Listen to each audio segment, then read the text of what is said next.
Well, good afternoon, everybody. Connor here again in the Q2 Weather Studios, taking a break between shows here. You notice my whiteboard is back, which means you get the distinct privilege of looking at my messy writing on a whiteboard. Once again, no math this time, so we get away from that. But we're going to talk about something that's a bit of a hot button issue right now. We have just a ton of water in Montana right now, and we're talking about flooding, and that impacts our river. So I want to take a little bit of time to just talk about river characteristics.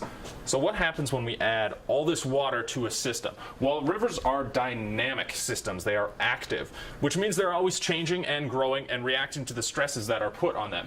And rivers seek balance. That dynamism, that activism is in response to a stimulus that river is trying to find its normal. Now, I drew this scale down here. I hope you appreciate it. I did it over a number of times. So, this is the final result after going through focus groups and everything. So this scale is between the water and the sediment.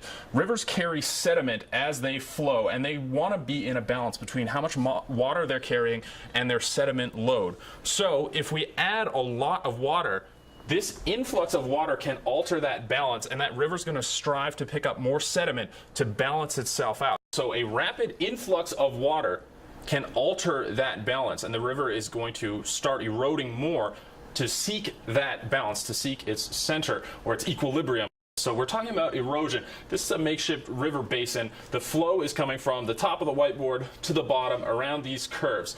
Now what happens in the river is there are actually differences in speed. I'm going to draw some arrows. As I'm feeling a little bit bold this time, I'm actually going to draw while I'm speaking at the point from A to B.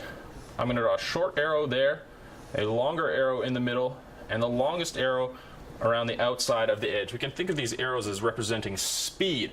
So the river is moving fastest along the outside of the edge. Now we look at point C to D here, which is on the straight part of the river. Those arrows are all going to be equal lengths.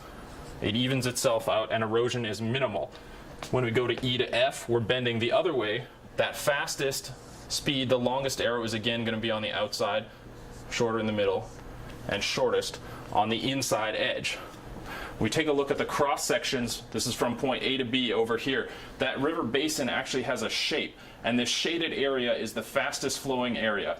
So it's going to erode on that inside bank, and then a process called sedimentation or deposition on the outside bank, where that river is flowing not as fast, can't carry as much sediment, and it settles out there, and it's actually going to change the shape of the river basin.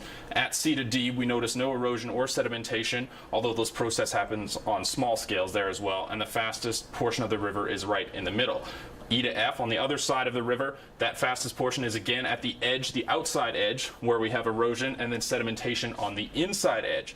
This is what happens to rivers when we have this type of forcing on them. When we're adding all this extra water, rivers do change, and flooding is a natural process that comes when the river load is too great for its banks. It's seeking to reduce the stress on its banks, and the flooding does that. So these rivers are going to change. Likely in Montana, these rivers will be different than they were before all this water, a very wet springtime.